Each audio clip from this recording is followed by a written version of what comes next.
Bom dia a todos, senhores, senhoras, meninas e meninos que estão aí na vigilância, nos ouvindo. A gente não pode deixar de dizer que é um prazer imenso hoje contar com uma equipe de solo, eu não diria de solo, é uma equipe que faz vigilância lá com a gente, que está abraçando isso e tem tido uma evolução extraordinária e nos ajudado profundamente na questão de fazer vigilância de uma população que tem um a mais, tem um plus a mais em todas as patologias que a gente já tem que fazer vigilância. Existem etapas que a gente tem que cumprir aqui. Eu tenho aprendido muito com os engenheiros, eles são muito sistemáticos, isso é muito bom para a gente que é mais da área biológica, que não é tanto, e a gente tem se policiado, então, para fazer as etapas direitinho. Tem o passo a passo da Rose, que a gente brinca lá na divisão, e então esses passos eu vou depois, posteriormente, fazendo um esclarecimento, tá? Então, nós temos que comparar informações sempre, né? Nós de vigilância trabalhamos com o de epidemia, trabalhamos com comparação. Então, nós podemos pegar bancos do SIM, ou devemos pegar bancos do SIM, da AIH, dos municípios, numa tentativa primeira dessa identificação ou dessa caracterização melhor dessa população, no sentido de saber se aquela população supostamente exposta ou exposta, né, está realmente com algum dos parâmetros mais elevados em relação às patologias locais. As taxas de incidência e prevalência, que são já o arroz com feijão da vigilância, e a caracterização etária, que já faz parte do próprio protocolo ou das próprias regras para a investigação. Próximo. Eu que passo, só eu aqui. Muito bem. Bom, as taxas de doença ou morte estabelecidas no município, está meio repetitivo, a seleção das patologias de acordo com os contaminantes de interesse. É todo um vocabulário que a vigilância epidemiológica está se apropriando mais recentemente, como, por exemplo, contaminantes de interesse, né? Que interesse é esse? O interesse, obviamente, é um termo adquirido dessa maneira de se avaliar o risco, que é a TSDR, a maneira clássica de se avaliar risco, sempre foi a maneira da EPA, né, que é usado na EPA, é usado pela CETESB, é muito usado pelos órgãos ambientais, e há alguns anos o Centro de Controle de Doenças Americanos, o CDC, em Atlanta, começou a testar uma metodologia hoje consagrada lá com eles e que foi adaptada para o Brasil há alguns anos pelo Ministério e por uma equipe que a gente conhece bem, muitos de vocês também conhecem, que é a equipe hoje do NESC, do professor Volney Câmara da UFRJ, que inicialmente há alguns anos auxiliaram o Ministério, há pouco tempo, a desvendar ou a tornar essa metodologia de avaliação mais adaptada à nossa realidade nacional. Então, um dos termos usados nessa metodologia são os contaminantes de interesse naquela área, para aquele momento, naquela situação. Próximo. Olha, eu estou no próximo, acostumada. Que alguém passe. Não. É melhor a gente, né? Pulou? Muito bem, vamos lá. Muito bem. Bom, a delimitação da área a ser investigada, olha, aqui entre nós, a Rose deu uma excelente apresentação aqui, porque ela já falou praticamente tudo, tá, gente? A delimitação da área a ser investigada é claro que é uma coisa complexa. Primeiro, porque nós estamos aguardando há anos, né, e a gente quer muito isso, que é, como se chama muito entre aspas, a quebra do censo. Nós precisamos que o censo do IBGE, ele chegue até porções menores, cada vez menores, para que a gente possa hoje, com GPS, a gente faz o Latilong, tem o Datum, tudo isso a Rose vai explicar para vocês aí no programa do Vigisolo. Porém, é necessário que nós tenhamos maior facilidade de acesso a essas áreas, que a gente possa ter mais facilmente a nossa população para a vigilância, tá? Ou para a investigação. A identificação da população a ser avaliada é no sentido amplo. Nós temos que identificar essa população que está sob risco ou que já está impactada por esse problema da área contaminada, e temos que levantar esses contaminantes de interesse. Essas duas primeiras etapas de trabalho são fundamentais e eu diria até que são elas que às vezes a gente não atenta o quanto elas vão dar problema no final, inclusive na sua avaliação epidemiológica final, nas suas recomendações. Porque se eu deixar de incluir alguma população, eu terei outro tipo de conclusão e idem se eu superestimar e se eu fizer isso é problemático. E a pluma, como disse a Rose, né, as plumas e paetês são dadas por um órgão fora da área da saúde. E então são coisas, e tem que ser mesmo, são metodologias, são maneiras de calcular que não competem ao setor saúde, mas da qual nós não podemos viver sem ela na área contaminada. Porque se eu não tenho a pluma de contaminação, é claro que eu vou ter mais dificuldade para a identificação dessa população, ou pelo menos para a quantificação dessa população. Tá? Muito bem. Eu sempre acho que pulou mais um, porque ele dá um soquinho, eu já percebi. Agora sim. Vamos lá. Levantamento dos níveis de referência populacional de algum indicador. Esse é o grande terror, não é verdade? Esse é o seguinte, agora a gente tem que estar afeito, mesmo sem ter classicamente, essa frase a gente não escapa sempre de dizer, na formação da área biológica, a deficiência na área toxicológica, nós já estamos decantadamente sabendo que é difícil. Porém, com o tempo, eu não sei se a dor é menor, se a gente vai se apropriando, a coisa vai ficando mais palatável, isso eu lhes garanto, tá?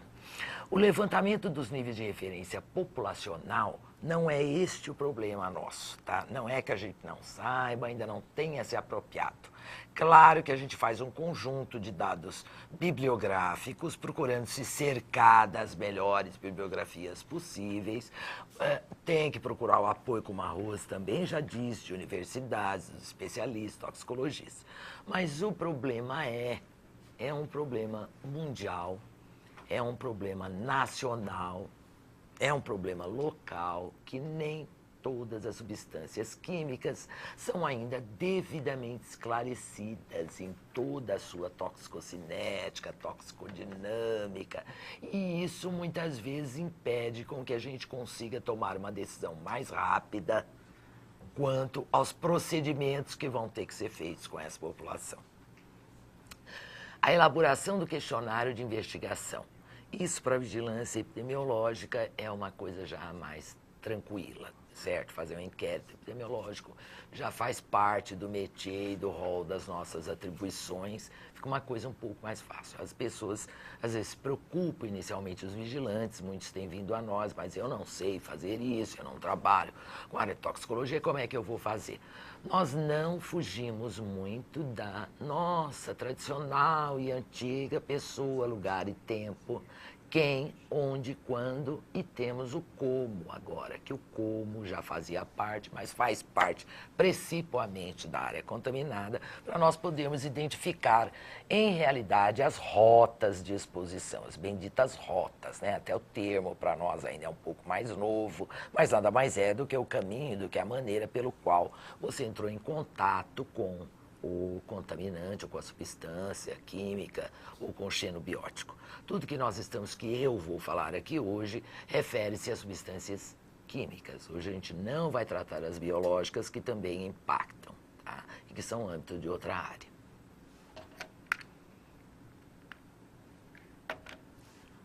Construção do banco de dados. Então, através dessas informações já obtidas, quem conhece a TSDR, quem não conhece, entrar no site www.atsdr. Aí pelo site do CDC de Atlanta também, a gente tem acesso à TSDR e clicando, às vezes fica embaixo à esquerda, às vezes é em cima, você tem uma tradução para o espanhol. Então, isso já facilita bem para muitos, né? Construído o banco de dados com essas informações já obtidas da área de investigação, da população, da descrição do que está acontecendo, passa-se a etapa, então, do questionário. A etapa de aplicação do questionário tem esbarrado, eu acredito muito, e a coleta de material na nossa fartura tradicional da saúde, e nós temos, por isso, cada vez mais trabalhado também com as equipes de médico de família. Isso tem nos facilitado muito quando elas existem, nos locais onde elas existem, porque é uma modalidade já com 90% das vezes já com prontuários familiares, e na qual o acesso à população é muito mais tranquilo, vamos dizer assim, uma vez que faz parte do médico de família esse contato direto com as pessoas, com a habitação das pessoas, através de todos da equipe e dos agentes de saúde, não é verdade? Muito bem. A digitação dos dados, que também é uma etapa que para nós é complicada com a nossa fartura na saúde, né? Os colegas estão me entendendo, e às vezes são digitações um pouco mais longas. Os inquéritos epidemiológicos são um pouquinho diferentes que da área biológica, e então isso às vezes nos traz também problema mesmo após, e é necessário um treinamento à pessoa que digitará os dados, que nem sempre é um técnico. A análise dos dados comparando média, mediana, quando é o caso e tal, do indicador utilizado, daquele indicador da substância química, com um gradiente de exposição estabelecido com base nos níveis de referência. Vamos lá, o que é isso tudo? Então, nós, através da literatura especializada científica, na qual e da legislação, naturalmente, quando não há nacional, e muitas vezes não há. A gente vai procurar na literatura estrangeira, sempre dando preferência àquelas que são mais restritivas, claro, quando possível. Sempre de acordo com a nossa realidade, o tipo de exame que possa ser feito nos nossos laboratórios, né? Vamos fazer o gradiente de exposição, que na verdade também não é nada de misterioso. A Rose também já tocou nisso aqui, de preferência com toda a extensão da pluma, quando isso não é possível. E muitas vezes não é possível, de acordo com a literatura, a gente já fez isso várias vezes. Muitos de vocês já trabalharam com a gente, com a doutora Clarice, comigo, com a gente lá na Doma ao longo desses anos, fazendo, como a gente chama, o gradiente mesmo, colocando uma distância que a literatura diz que pode ser de 500 metros para determinadas situações. Convencionou-se agora, felizmente, né, alguns metros para alguns poucos metros, 200 metros, né, para os benditos postos de gasolina, que são o nosso pesadelo, né? Porque estão em maior número aí, como nós vamos tratar da população impactada por isso, tá? A gente também está com essa experiência recente, tá? Enfim, conseguindo delimitar pelo menos um espaço sem o qual fica extremamente mais complexo a gente conseguir fazer uma vigilância dessa população impactada. Bom, o que nós estamos querendo dizer aqui, gente? Eu acho que isto aqui é extremamente importante. A avaliação de saúde de uma população exposta, qualquer que seja o contaminante, tem como elemento fundamental o quê, gente? O métier nosso, a investigação. Eu costumo dizer isso, muita gente já me ouviu, não sei se é cacuete da FE já, que é a faixa etária, mas é o seguinte, não dá para fazer investigação por rede social. Para ser bem mais moderno, antes eu falava por celular, lembro? Pois é, não dá. A nossa investigação ainda e sempre terá que ser olho no olho, nem vídeo da conferência. Você tem que ir lá, você tem que sentir a área, você tem que ver como é que aquela população está lá. E a realidade, a gente sabe, é outras vezes daquilo que é descrito em documentação ou contado por terceiros. Então, a investigação é no local, sinto, ainda é assim. E deve ser uma sequência, nesse caso, como sempre foi, mas agora mais do que nunca nas áreas contaminadas, ela é uma sequência de uma história clínico-epidemiológica que tem que necessariamente ser detalhada. Infelizmente, a gente não escapa disso. Daí a dificuldade que muitos perguntam, o pessoal que já conhece a gente, trabalha com a gente, quando é que teremos uma ficha específica? Não vamos confundir cadastro com ficha de vigilância epidemiológica. Uma ficha específica demorará, eu lhes digo. Eu não conheço nenhuma perfeita no mundo, nenhuma. Umas mais, outras menos, porém é difícil ter unanimidade nisso e talvez por muito tempo seja difícil. A próxima. Tudo bem. Então, uma investigação detalhada clínica é de clínica. História da doença, investigação sobre os aparelhos, daí, às vezes, a complexidade de alguns que acham que é muito longo, que é muito tal do protocolo, que é um nome que eu não vou discutir aqui hoje, mas é um nome discutível, que protocolo.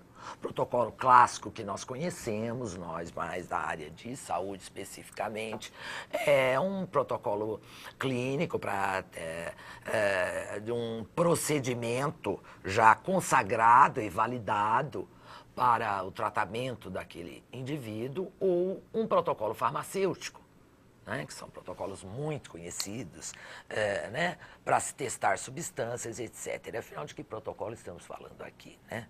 Vamos tomar, por enquanto, como a quantidade de passos, de regras e de algumas coisas que a gente não pode escapar, além de o que está se chamando desde o Ministério, quando tivemos lá o professor de toxicologia, amigo nosso, muito corretamente tentou desvendar um pouco, ou tornar isso um pouco mais próprio para a saúde e chamou então de protocolo, quando na verdade é um plano de trabalho com protocolos médicos e de enfermagem para atenção a essa saúde. A próxima.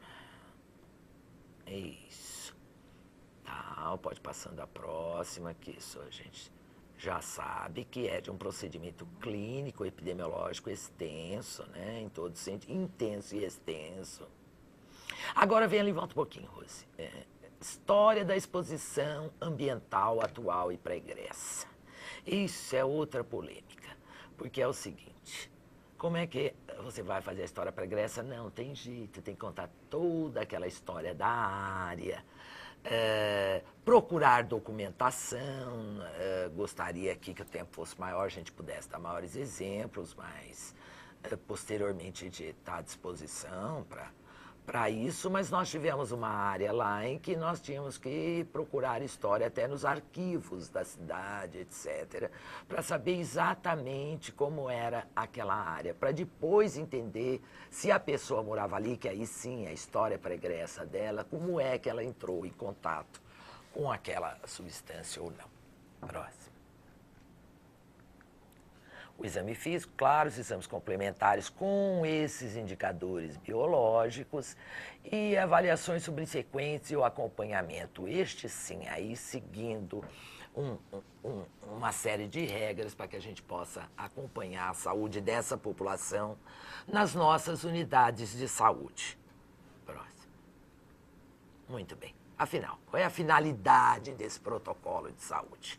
Na verdade, a atenção integral à saúde da população, que é um dos princípios básicos do SUS, e o acolhimento, que é uma palavra que a gente tem usado ultimamente, o verdadeiro acolhimento àquela população a qual, enquanto entidade estatal, a gente é responsável, o setor saúde é responsável por ela, e que ela tem um risco a mais, adicional, além de toda a sua fisiopatologia, além de todas as suas idiosincrasias, além da sua história de vida e saúde, ela agora tem um plus, tristemente, a mais, por ter sido contaminada numa área com algum problema. Então, esse acolhimento à população, através de toda essa atenção que é dada a ela, faz parte do protocolo. Próximo. Muito bem. O protocolo é para ser um instrumento de informação, consulta e orientação para a população e para os profissionais de saúde, sem dúvida alguma. A população tem que se apropriar disso, já temos tido experiência com a percepção da população, é uma coisa que ele diz diretamente a respeito e que a gente tem que ajudá-la, entendeu? A elas e a nós aprendermos a trabalharmos juntos. Próximo. O processo de construção do protocolo, que é a busca de conhecimento conjunto. A gente teve algumas experiências bastante interessantes nesse sentido. Em Vila Carioca, por exemplo, a gente levou 6 meses para montar as fichas das substâncias, uma vez que primeiro era uma quantidade exorbitante, né? Houve-se por bem fechar em 17, porque nem isso são coisas exatas, o que a gente conseguiu conseguiu fechar, foram 17 substâncias, e a gente passou um tempo tentando montar essas fichas, que infelizmente eu não vou poder mostrar aqui, mas são coisas muito simples, que vieram através do primeiro protocolo feito na rede no Brasil, que foi o de Paulínia, se não me engano, o primeiro das outras áreas, que foi quando o Ministério começou e com o toxicologista lá, o Alonso, em que se mostrou o processo em conjunto extremamente salutar. Claro, a gente bate nessa tecla há quanto tempo, de equipe, de conjunto, etc. Isso não é tão simples assim.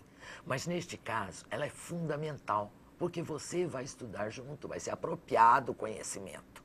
Então, desde a busca bibliográfica, tá, até o apoio de toxicologistas e de bases de dados, como nós temos no CVE há alguns anos, a base do TOMIS Plus, que é uma base de dados que fornece dados toxicológicos, como muitas outras, com um plusinho que é ter umas ilações ou umas ligações com a área ambiental e também ter uma atualização muito boa, muitas vezes de 3 em 3 meses, e ter também, ao final de cada descrição de cada substância, ela tem todo um arcabouço de bibliografias dos outros bancos de dados. Então, ainda o TOMIS Plus é muito interessante. Claro que o mundo não é cor-de-rosa e ele tem um preço extremamente exorbitante e a gente tem certa dificuldade de mantê-lo no serviço público. A próxima.